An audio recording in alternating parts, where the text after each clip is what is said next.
Oh my. How does this truck land so well? Hey crew, I've got the key to that 23 Ford F-150 Raptor R. We are going to take it for a drive, but first let's check out how it looks on the inside and outside. There are very few visual distinctions between the standard Raptor and the Raptor R, but they do include these red-orange R badges, like this one here, amidst the blacked out grille. There are the 3 marker lights above that are required by law because the truck is so wide. There are standard LED projector headlights with LED DRLs and turn signals. Down low are Rigid Industries LED fog lights, your 2 recovery points in red-orange, and some steel skid plate protection. The graphics on the Raptor R have these little 8s on them to signify the V8 that you find under this hood, which also has a larger power dome on the Raptor R with functional heat extraction. At the sides, we get these matte black 17-inch forged alloy beadlock capable wheels wrapped in 37-inch BF Goodrich KO2 all-terrain tires. The tire package is optional on the standard Raptor, standard here on the Raptor R. There's more heat extraction here. We've got LED spotlights in the door mirrors, steel step-ups, and stepping back to look at the profile, when you choose a darker color like this carbonized gray, then the graphics pack and that Raptor R in red-orange stands out quite a bit. But if you choose the code orange color, then it really fades in and it just looks like it says Rapto. The Raptor and Raptor R only come in the crew cab with the 5.5-foot bed configuration. At the back are LED taillights and LED turn signals. Ford is stamped on the tailgate, and there's another Raptor R badge off to the right. This one has an optional power tailgate, so it comes down super smooth, giving access to an optional spray-in bed liner. LED bed lighting is standard, along with a 400-watt AC outlet. There is a step that deploys from the tailgate and a handle to get up and in, and that's useful because this truck is so high off the ground. And you also just have to barely assist the tailgate if you want it to come back up. Down low, we have 3-inch matte black exhaust outlets and 2 more recovery points. You can tow up to 7,450 pounds. There's a full-size spare tire hidden underneath. And in summary, this is just a mean-looking truck. It somehow looks a little smaller to me than the Ram TRX, and I wish it was a little more visually distinct from the standard Raptor. But what do you guys think? Is this better or worse looking than that Ram TRX? Let me know in the comments, and let's check out the interior. Opening up and looking inside at this black interior with leather seating surfaces and perforated suede inserts. Second row seat heating is standard. There's that orange-red contrast stitching. You can lift up the seat bottoms and fold that piece out to create a lockable under-seat storage area. There are all-weather floor mats. On the doors, we find injection molding that looks like fabric with more of that red-orange contrast stitching, carbon fiber trim, leatherette topped armrest, and then otherwise the door is just a lot of hard plastics. We do have a Bang & Olufsen sound system as standard. With that step up and this grab handle, it's not too difficult to get in. Behind my own seat at 6 feet tall. Look at all of this leg room, and the seat back's all in leather. The foot pockets are big to slide my feet under. Thigh support is excellent, and headroom also gets the thumbs up from me. There are 2 cup holders here. This is all hard plastic. Your rear seat heat settings, 2 air vents, DC outlet, 2 USB ports, 1A, 1C, and another 400-watt AC outlet. You can slide into the middle real easily, and my head still clears the optionally twin sunroofed roof. There's also an armrest that comes down with leather padding and 2 cup holders. Second row, killing it with the space and amenities, just, some hard plastics. Let's check out the front. Door close noise. That is a good thud right there. We've got smart keyless entry for the front 2 doors, plus the keypad system, so you can leave the key in your truck and lock or unlock it with a code. The front seats are these heavily bolstered sport buckets with leather and suede, power adjustments for the driver and passenger, heating and ventilation, Raptor with the red R badges, then Ford Performance tread plates, with more all-weather floor mats. Same materials on the front door as the back, including carbon fiber trim. We've got power adjusting and power folding door mirrors, plus 3-position memory for the driver's seat. Yet another grab handle makes it easier to get in. We'll throw the truck in accessory mode to turn on the digital instrument cluster to accompany the 12-inch touchscreen infotainment system with wireless Apple CarPlay and Android Auto. The infotainment itself is responsive and it's easy to navigate. Below the screen, we've got a physical volume knob and tuner, physical inputs for your dual zone climate control system. You can slide forward on the carbon fiber to find a wireless smartphone charging pad, plus 2 USB ports. There are 2 cup holders over here. You can stow the gear selector to fold out the console cover into a work surface. And then of course underneath the console is that traditional pickup truck mega storage area, plus 2 USB ports. On the left of the screen, we've got our backup assist. We have a trailer brake controller, drive mode selection with 2-speed transfer case. And on the right side of the screen is a DC outlet and AC outlet. You can pop open the carbon fiber covered area for storage. Up on the dashboard, we find injection molding with more of that red-orange contrast stitching. Drivers get a heated leather-wrapped steering wheel, super thick and squishy in the hands, with these giant aluminum paddles on the back of the wheel, the red-orange center marker. Your digital instrument cluster is reconfigurable via drive mode. We've got more of that carbon fiber around the gauge cluster. Then there is the slider control for your back glass, plus these 6 pre-wired auxiliary switches for you to set up some accessories. Visibility is excellent. And we've got standard blind spot monitoring with rear cross traffic. This cabin's amenities, space, layout, and technology are all awesome. There are definitely some cheaper materials for a $100,000+ truck as tested, but let's see if that money goes into the drive.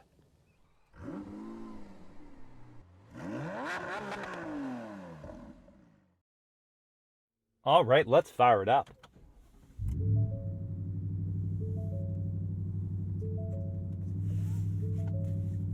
Now that is a hardier startup than the standard Raptor, that's for sure. Our drive mode selected here will be normal to kick things off. And then as we go into reverse, we'll see a variety of camera angles. Over here we've got a bird's eye view, then we've got a high resolution backup camera with trajectory lines. We can choose from either a full screen takeover of the rear view, or a wide angle view, or a bed cam, or we can add a camera and program it into the system. You can get a view of your hitch or a trailer if you happen to be towing. We're gonna go back and just do this screen to start us off. By the way, it is very difficult to park this truck perfectly in between the lines of a parking space because it's so darn wide. Practice makes perfect though. Down into drive. We will begin as usual with a turning radius test, and I'm going to give myself a wide berth here. Straight, cranked. Let's watch it on the screen.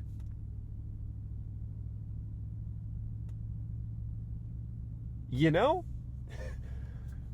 that's not as terrible as I expected. For 37-inch tires for a full-size pickup truck, you could definitely make that work. Now for the turn signal sound.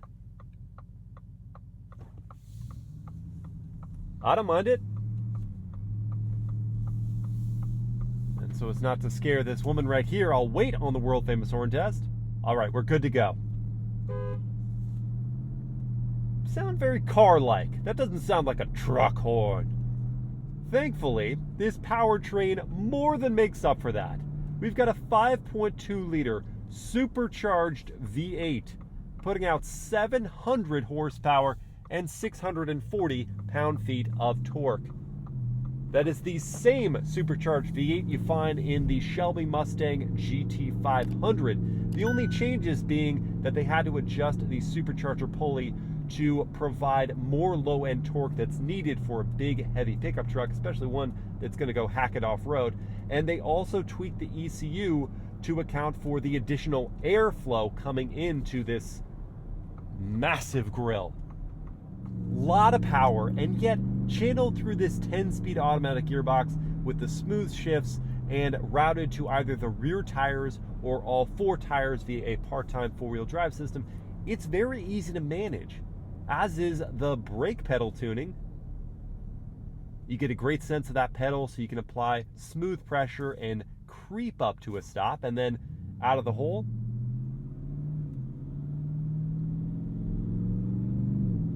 There's a lot of pedal travel there, allowing you to just kind of mosey up to speed.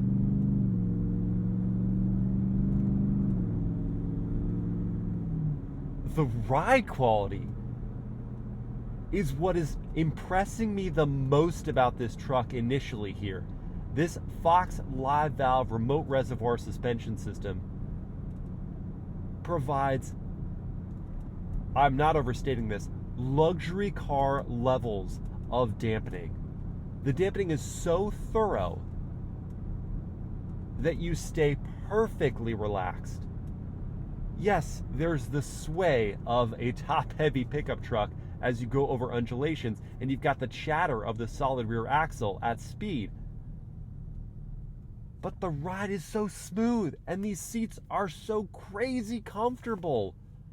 Furthermore, the visibility out over this hood and on these side windows here feels discernibly better than that Ram TRX, so that you're just more relaxed daily driving this truck. But if I wanted a little tension in my shoulders, say I wanted to do a 0 to 60 test, how would the Raptor R do? For that, I've got my race box set up here, and then I'm going to go into the sport drive mode. And without a launch control feature, the internet tells us brake boosting the Raptor R won't work. So I've just got auto hold on, and I'm going to put my foot down. Oh, good Lord.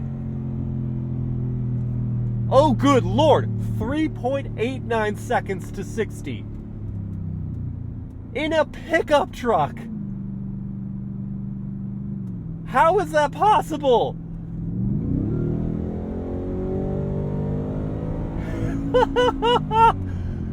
This is an animal.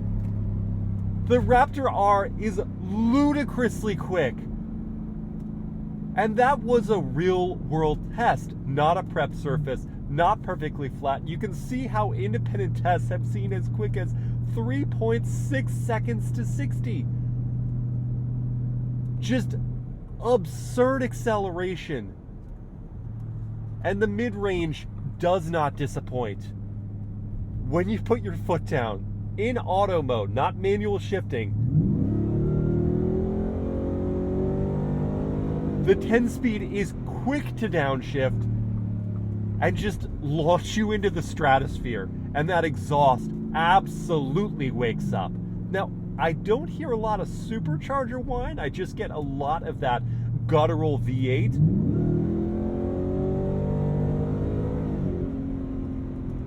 But it's a sensational noise. The other crazy thing is that I'm getting torque steer. I'm getting torque steer with 37-inch tires. For those big, heavy monsters to do this, it's so much power. Unreal. Just unreal. Now, if I'm done with my shenanigans and I go into the normal drive mode, I can make the exhaust even quieter than standard normal, because I hit the exhaust button and then go to quiet. And it's like I'm driving a 4-cylinder.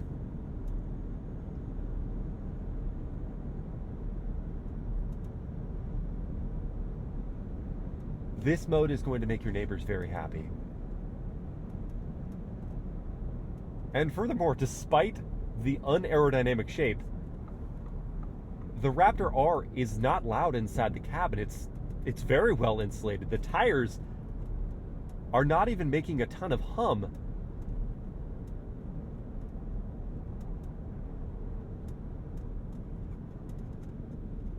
How this truck can change from the monstrous acceleration and volume to this amicable daily driver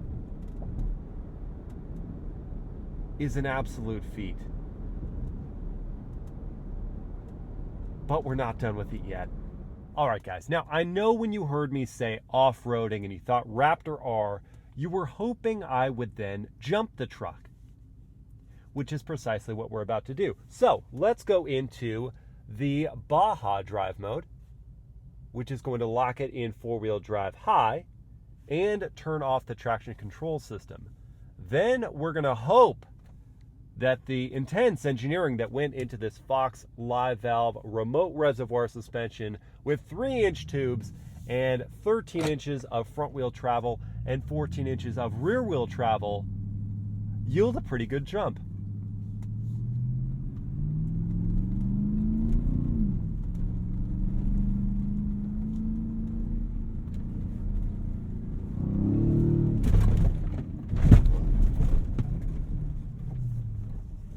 That was elevation.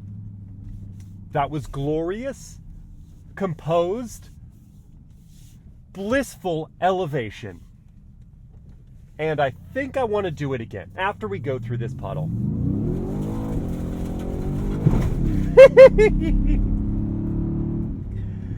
Who gave me the keys to this thing? Thank you, sir. May I have another? This time, let's count the seconds of hang time.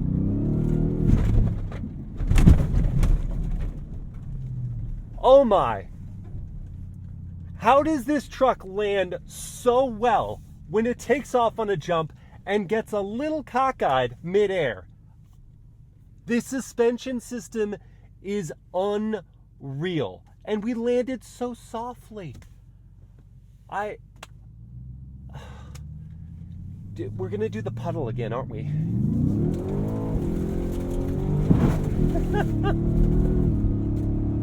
700 horsepower off-road. It's magic. And so insanely stable at speed. It's stable on jumps. It's stable when you put your foot down. It's stable when sliding. How do they accomplish this? It's not just the hooliganism. It's the confidence with which it does this stuff. Wait, I didn't catch that. Did you ask for more puddles? Because we can do that. 1 and 2. Can't see anything now. There we go. As I was saying, it's the confidence this truck gives you, derived from the ease of placing it on the road, and just, as I said, the incredible stability when doing high-speed heroics that just make it so much fun.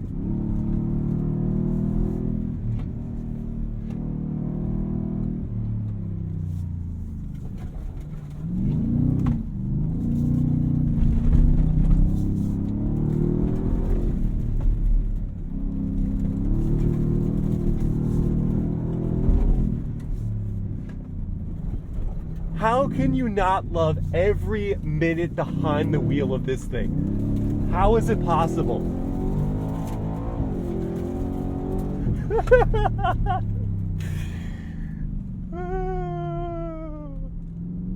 If I was to criticize just one thing about the tomfoolery side of the Raptor R, it would just be this: that if you have it in rear drive mode, the truck will not let you engage the locking rear differential for those power slide shenanigans. Instead, it uses a brake-based torque vectoring system, which means you could just wear out the brakes if you're doing that all the time for an extended period of time, or at the very least, just get them real hot. It would be nice if you could lock the rear differential in rear drive mode. As it sits, you can only do that in four-wheel drive mode.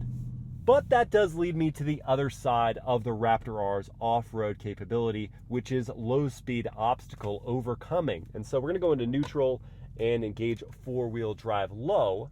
And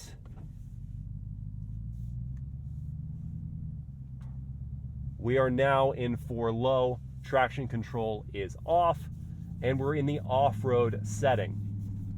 And here we can utilize those BF Goodrich all-terrain tires to dig in and kind of scamper up obstacles while letting that 4:10:1 crawl ratio judiciously apply the power.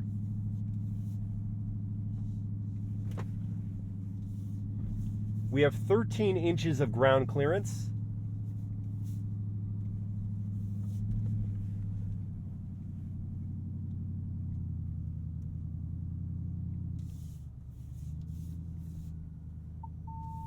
With very good approach and departure angles for a pickup truck. So that really the only thing you got to worry about is judging things so that you don't end up with a breakover angle issue and getting hung up in the middle of the truck. But I mean, it just makes such quick work of intense inclines. Okay, but now let's say you end up on a peak like this one and you need to make a sharp turn. What do? You could either do a 10-point turn like normal, or you could use the trail turn assist, which will brake the inner rear tire to allow you to pivot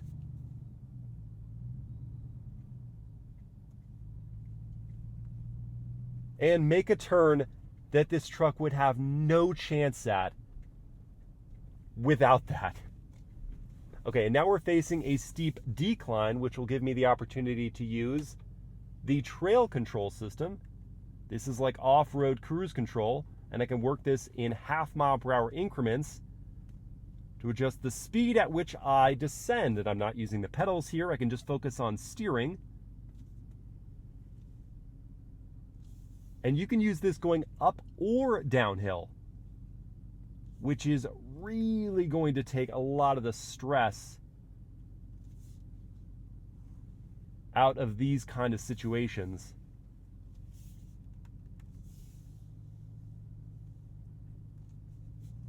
And make you look like you know what you're doing. And now it's time for the miles per hour word of the day, which for the F-150 Raptor R is versatile, meaning able to adapt to many activities.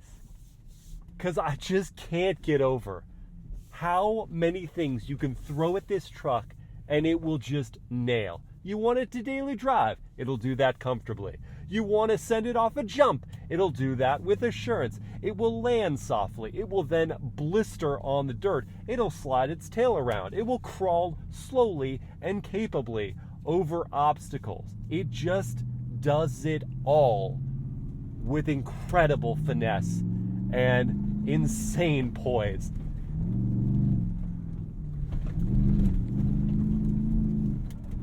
And before I answer the very fair question of what's all this versatility going to cost you, let's talk about fuel economy and top speed. So the top speed for this truck is 114 miles per hour. And now before you go, well, surely 700 horsepower, you can go faster than that. Think about the intended use, which is high speed running in the desert. You do not want to be going more than 114 miles an hour off-road.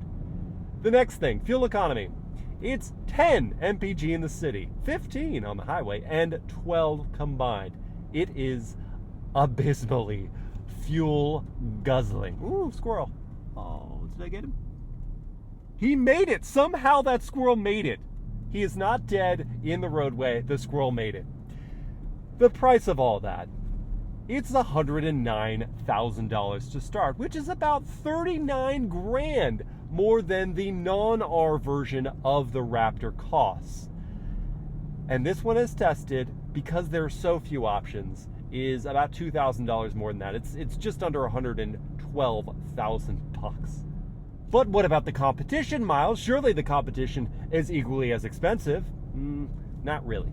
So there's only one direct rival to the F-150 Raptor R, and that's the Ram 1500 TRX. Yes, there is the Chevy Silverado CR2, but until they put the Supercharged V8 from the Escalade V and my Cadillac CT5V Blackwing in that truck, so it's really a competitor to this, it's kind of a class below. So really it's the Ram TRX, and that truck starts at $86,000. Well optioned, you're looking at mid-90s. Still, quite a bit less than a Raptor R. It does make 702 horsepower as well, so a whopping 2 more horsepower than the Raptor R. It tops out at 118 miles per hour. It gets to 60 in a similar 3.9 seconds as the Raptor R, and the fuel economy is equally abysmal at 12 combined mpg. Things the Ram TRX does better than this. The sound of that supercharger is ever present, it's easy to massage, and it's just amazing. In the Raptor R, you can't really solicit that noise. Also, the Ram TRX's interior is just that level of nicety above the Raptor R. It's good in here, but it's not quite as luxurious as the TRX. And then, of course, the price. The Raptor R, I will say, is more confident off-road, and it's more comfortable and confidence-inspiring to daily drive. And those are very important things. But pressed against a wall, if you had me make a decision, I'd park the TRX in my driveway. That doesn't mean that if you buy the Raptor R, you're going to be filled with regrets. This is an incredible truck, and if you can afford it, it might be the right move for you. This is just personally, for me, that TRX with that interior and that supercharger one and the price deduction is a big win. Which would you choose? Would you get TRX? Would you go F-150 Raptor? I'm very curious. Let me know in the comments, and I hope you guys have enjoyed this POV drive review. If you did, please like, comment, and share the video. Subscribe to the channel. Hit that bell to get notified. This is the older Prius. It's not the new one. Otherwise, it would be going quicker than this. And just because I've forgotten to use manual mode until right now, I'll use it to say, I'll see you again next time. Hot dog.